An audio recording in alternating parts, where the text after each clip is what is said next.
करमाळा तालुक्यामध्ये 2 दिवसांपासून जो आहे तो मुसळधार पाऊस होतोय। या पावसामुळे देखील अनेक शेतांना जे आहे ते तळ्याचं स्वरूप आल्याचं चित्र जे आहे ते पाहायला मिळतं। आपण सध्या करमाळा तालुक्यातील पाथर्डी या ठिकाणी शेतशिवारात आहोत। आपण पाहू शकतो की जे आहे ते मोठ्या प्रमाणात पाऊस झाल्यामुळे हे मका पीक जे आहे ते देखील सध्या पाण्यात गेल्याचं चित्र जे आहे ते या ठिकाणी आपल्याला पाहायला मिळतंय। जवळपास ही मका आलेली आहे ते पाण्यामध्ये बुडली असून या ठिकाणी पूर्णपणे हे जे शेत आहे ते पाण्याखाली गेल्याचं चित्र जे आहे ते या ठिकाणी आपल्याला पाहायला मिळतंय।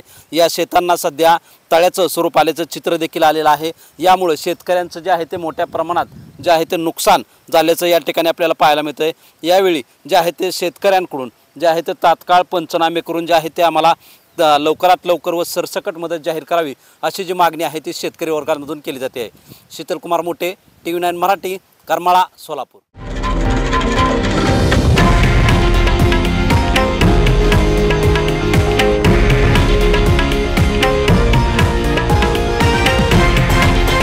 हे आहे देशातील नंबर 1 न्यूज नेटवर्क आणि आपण पाहत आहात TV9 मराठी, एकमेव।